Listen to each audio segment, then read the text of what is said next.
এক ব্যক্তি আমিরুল মুমিনিন হযরত ওমরের কাছে এসে বলল, হুজুর, অমুক জায়গায় শুনেছি এক লোক মদ পান করে। তখন মদ হারাম, মদের আয়াত নাজিল হয়েছে যে মদ পান করা হারাম। এখন আমিরুল মুমিনিন দৌড়ে গেছে, এই তো মুসলমান, সে তো মদ পান করতে পারে না। এখন তাকে কিভাবে ধরতে হবে? হাতে নাতে ধরতে হবে। তাকে জিজ্ঞাসা করলে সে তো অস্বীকার করবে, আর যদি হাতে নাতে ধরা যায় তখন আর অস্বীকার করার সুযোগ থাকবে না। তো ওই লোকটা পাহারা দিতে আছে, সে কখন মদের বোতল হাতে নেয়। তখন দেখতেছে ঘরের দরজা ধাক্কা দিয়ে ভিতরে বসে মদের শিপলা খুলতে আছে। ইয়া আমিরুল মুমিনিন, হযরত ওমর আসেন। ওই যে লোকটা মদের বোতল খোলে, এখন মদ পান করবে, এখন হাতে হাতে ধরতে পারবেন। হযরত ওমর দৌড়িয়া গেলেন, দৌড়িয়া যায়া ঘরে ঢুকিয়া খপ করে হাতের মধ্যে ধরে ফেললেন। তুমি না জানো মদের আয়াত আল্লাহ নাজিল করছেন এটা হারাম, কি কারণে তুমি মদ পান করো? হযরত ওমরের দিকে তাকাইয়া ওই ব্যক্তির চোখ বড় হয়ে গেছে, আজকে উপায় কি?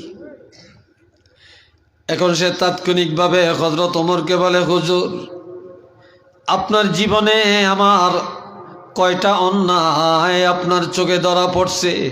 আমি তোমার আর কোনো অন্যায় দেখি না, এটাই তোমার অন্যায় আমার চোখে ধরা পড়ছে, একটা অন্যায়।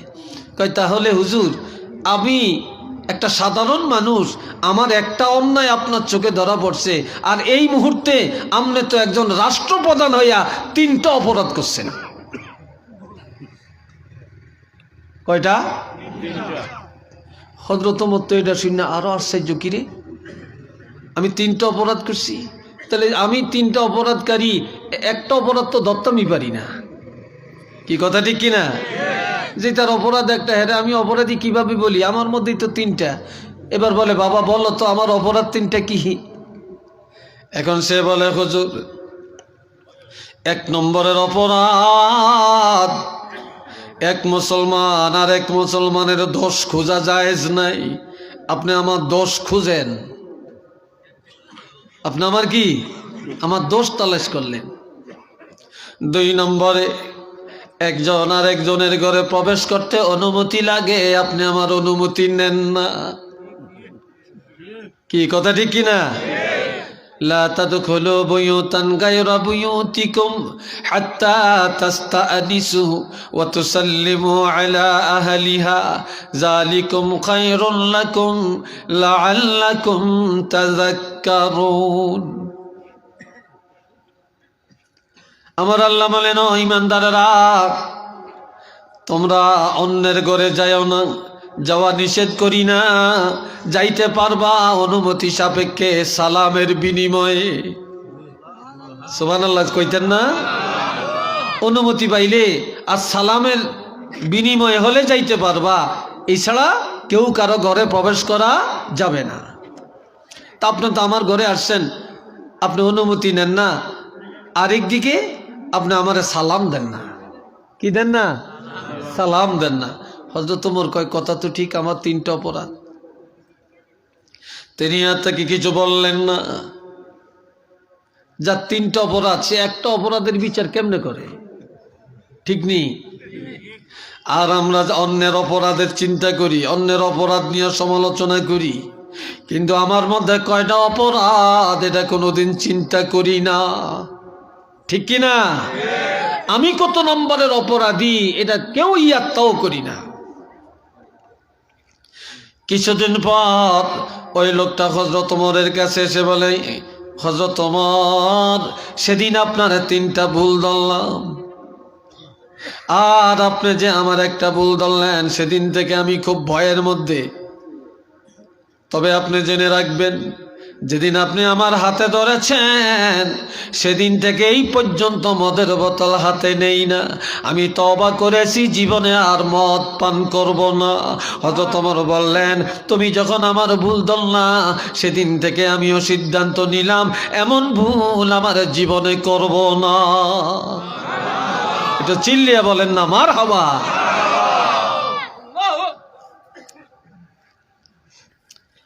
আমাদের আদর্শ কোথায় রে ভাই? আমাদের চরিত্র কোথায়? এ ভাইরা রে আমার, একটা মহিলা রাস্তায় যখন শুনছে আমার নবী, শ্রেষ্ঠ নবী, মহানবী, এই কথা শুনিয়া ওই মহিলা ইহুদি, সে কয় এই দেশে আর থাকবো না। বাড়িঘর সব তালা মারিয়া বড় করে বোঝা বানিয়া মাথায় করে বাড়ির সামনে বোঝা ফালিয়া গাল মন্দ করতেছে মুহাম্মদের নাম ধরে ধরে। সে জানে না সে কিসের নবী। আব্দুল্লাহর পোলা আবার নবী হয় কেমনে? আর আমি যে একটা বুড়ি, আমিও তো তার রাষ্ট্রের একজন মানুষ, সে তো আমার বোঝাটা নিয়ে দিয়ে আসবে। সে কিসের রাষ্ট্রনায়ক হইছে? আর এমন সময় আল্লাহর হাবিব মহিলার কাছে আসিয়া বলে, মা, কি কারণে মুহাম্মদের গালি দেন? তো মুহাম্মদের গালি দিব না, কাকে দিব? আপনি কই যান? আমি এই দেশ ত্যাগ করবো, এই দেশে আর থাকবো না, এই দেশে মুখ দেখাবো না। যেই দেশে মুহাম্মদ রাসূল দাবি করে, রাষ্ট্রপ্রধান দাবি করে, এই দেশে আর থাকতাম না। নাউজুবিল্লাহ বলতেন না? এত আসতে বলবেন? আরো জোরে কোন? এবার বলে, মা আর গালি দিয়েন না, তবে আপনি কোথায় যাবেন? আপনার বোঝাটা আমার মাথায় দেন, আমি দিয়ে আসি। এটা তো তোমার দায়িত্ব না, এটা তো মুহাম্মদের দায়িত্ব। মা ঠিক বলছেন, এটা মুহাম্মদের দায়িত্ব, ঠিক বলছেন, তবে আমার মাথায় দেন, আমি দিয়ে আসি। আমি পারতাম না, তুমি পারলে লও। বুড়ি উঠিয়েও দিত না। আমার নবী টান দিয়া বোঝারা মাথায় নিয়ে নিলেন। বুড়িকে, বাপরে বাপ, কি শক্তি এই যুবকের! এত ভারী বোঝা একা একা উঠিয়ে ফেললো। এখন বোঝা মাথায় নিয়ে দাঁড়ায়। মহিলা দমে দিয়ে কয়, হাঁট, তাড়াতাড়ি যা, দাঁড়িয়ে রিসিদ কা। নবী বলে, মা, শিশুকালে বাবা হারাইছি, বাবার চেহারা কোনোদিন দেখি না, শিশুকালে মা হারাইছি। তবে মা, আপনি আমার মায়ের মতো, আপনাকে আমি মা বলে সম্বোধন করলাম, তবে আপনি আমার মার মতো আগে যান, আমি সন্তানের মতো পিছে পিছে যাব। বলে, কেন? কয়, আমার মা যদি থাকতেন আমি কোনোদিন আমার মার আগে যাইতাম না।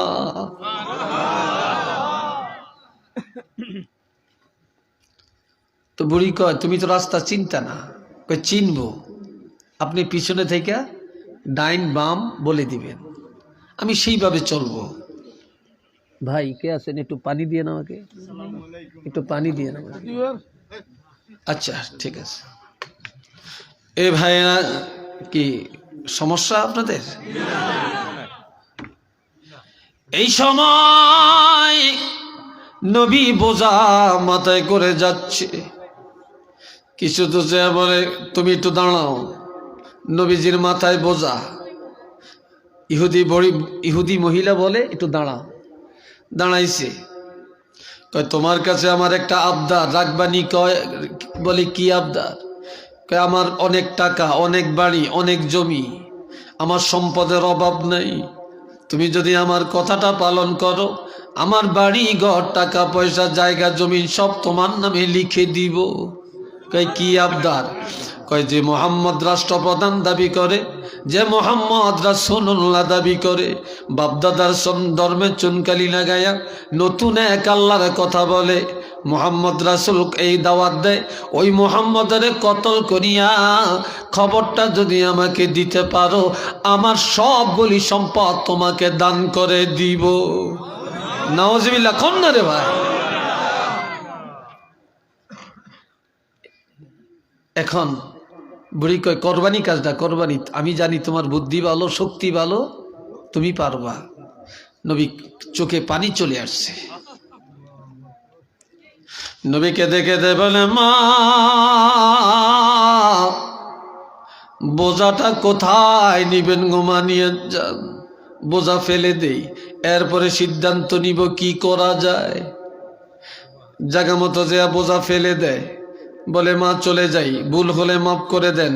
বুড়ি জামার মধ্যে ধরে রাখছেন, কয় না যাইতে পারবা না, মুহাম্মদের কতল করে আমার বাড়িঘর সব তুমি নিবা, রাজি আসুনি বলো। নবীকে দেখে বলে, মা যাকে কতল করলে, জীবনভর যাকে এত গালমন্দ করলেন, যার বিরুদ্ধে এত সমালোচনা করলেন, এত গীবত করলেন, যাকে এত গালি দিলেন, ও মা যাকে কতল করলে বাড়ি ঘরের মালিক বানাবেন, ওই মুহাম্মদের দেখছেননি? কয় না। চিনেননি? কয় না। কয় চিনবেননি? কয় কেউ যদি চিনিয়ে দেয় তাহলে চিনবো, আমি দেখিও না চিনিও না। এইবার নবী বলে, মা এইবার আপনি একটু ভালো করে আমার দিকে তাকান। বুড়ি যখন নবীর দিকে তাকায়, নবী শাহাদাত আঙ্গুলে দিয়া ইশারা করে বলে, মা আমি হলাম সেই মুহাম্মদ।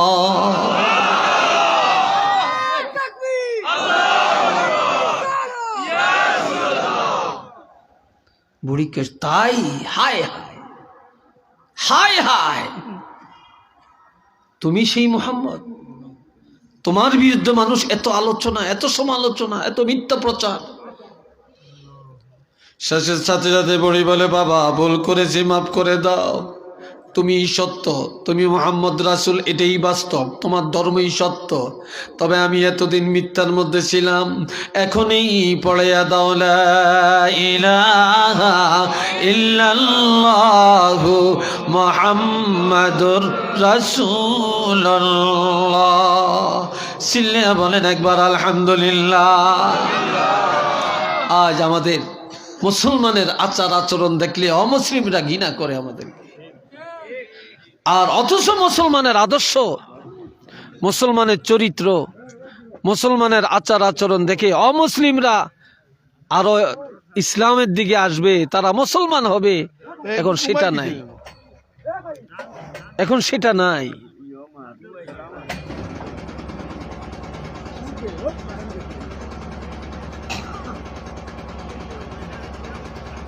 এত কাছে কেন এই মেশিনটা, এত কাছে কেন?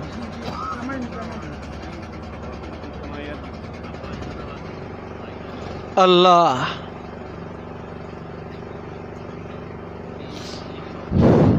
এই ভাই নানে আমার দরুদ পড়েন, সাল্লাল্লাহু আলাইহি সাল্লাল্লাহু আলাইহি সাল্লাল্লাহু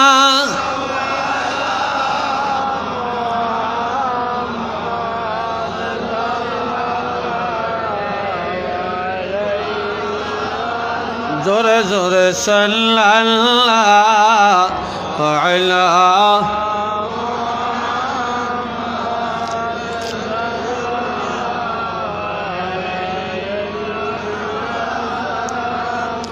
সাল্লাল্লাহু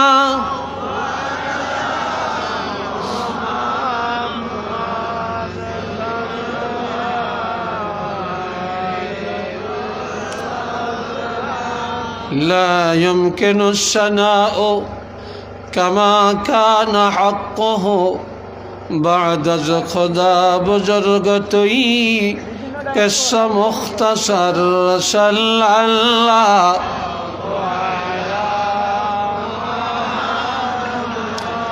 صلی اللہ علیہ صلی اللہ على محمد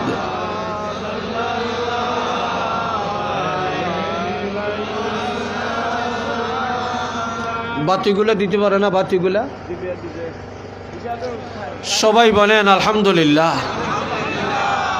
কেমন একটা সুন্দর আলোচনার মধ্যে হঠাৎ করে, এটি আমাদের বাংলাদেশে আমাদের ভাগ্য এরকমই, আর কি কি কথা ঠিক না? আমরা এমন দেশে বাস করি, সৌদি আরবে 15 দিন ছিলাম উমরাতে যাইয়া, দেখলে একটা মিনিটের জন্য কারেন্ট যেতে দেখি না, একটা মিনিটের জন্য দেখি না। আর আমগো দেশ আজান দেওয়ান শুরু করলে কারেন্টটা লয়ে যাই গিয়া, কথা ঠিক না?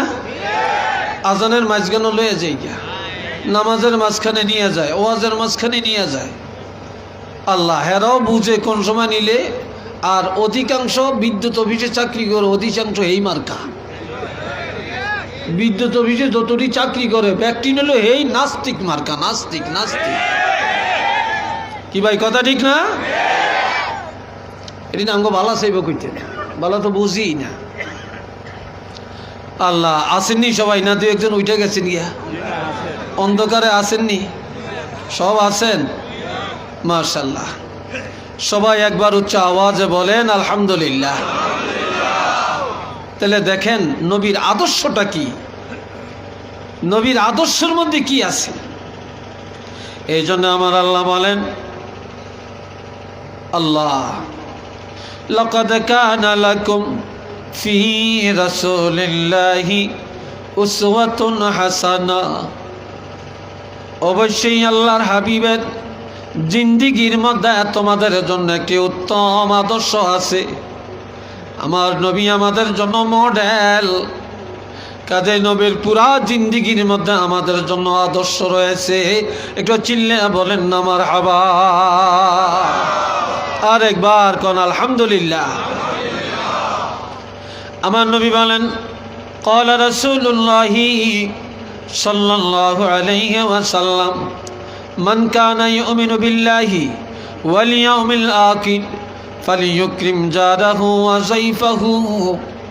আমার নবী বলেন, যে আল্লাহকে বিশ্বাস করে এবং আখিরাত বিশ্বাস করে, সে যেন প্রতিবেশীকে সম্মান করে আর মেহমানকে ইজ্জত করে, মেহমানের মনে যেন কষ্ট না দেয় আর প্রতিবেশীর সাথে যেন অন্যায় না করে।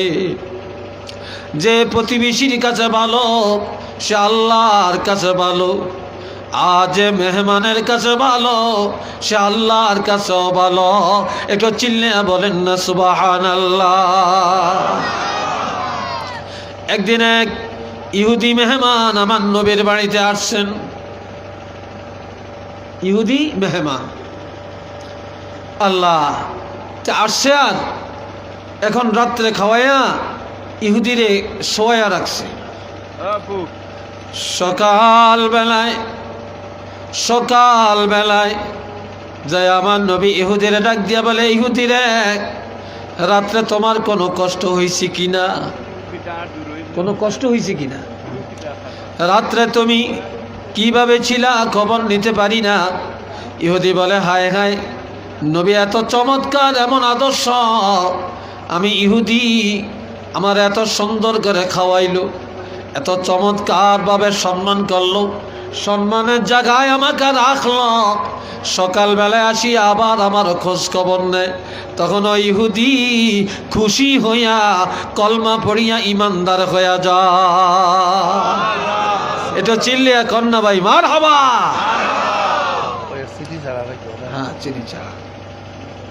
কেমন নবী আমরা পাইছি, আজ সে আদর্শ নাই। এই জন্য আমার ভাইয়া, ওয়াইলুল লিকুল্লি হুমাযাতিল লুমাযা, যারা সামনে পিছনে মানুষের নিন্দা করে আল্লাহ তার উপরে গোসা হয়ে গেছে, তার উপরে আল্লাহর গোসা। একটু নাউযুবিল্লাহ কন্যা। 2 নম্বরে, ফাওয়াইলুল লিল মুসাল্লিন আল্লাযীনা হুম আন সালাতিহিম সাহুন। আমার জীবনের প্রথম দেখলাম আজকে যে প্যান্ডেলের কাছে এই জেনারেটর লাগাইতে। সারা বাংলাদেশে আমি যত মাহফিলে গেছি, এই আজকের মতো তো আমি এরকম দেখি নাই যে প্যান্ডেলের কাছে স্টেজের কাছে জেনারেটর লাগায়। হ্যাঁ, এটা কেমন কথা হলো? যা হোক না ঈদগাহ, তুমি ওই দিকে নিয়ে লাগাইবা, তুমি ওই দিকে নিয়ে লাগাইবা, আর ওই পাশে নিয়ে তার দিয়ে তাই না নিবা। নিয়ম নাই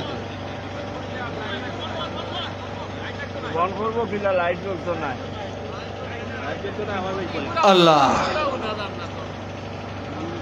আমার কাছে তো ব্যাঙ্গা লাগতেছে, আমার কাছে তো লাগবেই। আল্লাহ, এই ভাইরারে আমার খেয়াল করেন, খেয়াল করেন। 2 নম্বরে, ও যুবকেরা শোনো, ফাওয়াইলুল লিল মুসাল্লিন আল্লাযীনা হুম আন সালাতিহিম সাহুন। ওই সমস্ত নামাজি, কথা শুনেন, জাহাবাত তো হয়েই গেছে, আর ইটালিয়া মাইতা লাভ আসেনি, আর লাভ নেই, এটা আমগো ভাগ্য আর কি, কথা ঠিক না? আমার আল্লাহ বলেন, ওই সমস্ত নামাজি যারা নামাজের মধ্যে উদাসীন, যারা একাগ্রতার সাথে নামাজ আদায় করে না, 5 ওয়াক্ত আদায় করে না, একদিন পড়ে আর একদিন পড়ে না, 1 ওয়াক্ত পড়ে আর 1 ওয়াক্ত পড়ে না, জুমার নামাজ আদায় করে 5 ওয়াক্ত পড়ে না, জোহর পড়ে আসর পড়ে না, আসর পড়ে মাগরিব পড়ে না, আবার জোহর আসর মাগরিব এশা পড়ে, ফজর পড়ে না। আমার আল্লাহ বলেন, এই সমস্ত নামাজির উপরে আল্লাহর গোসা, আল্লাহ তাদের উপরে নারাজ। একটু চিল্লিয়া বলেন নাউযুবিল্লাহ।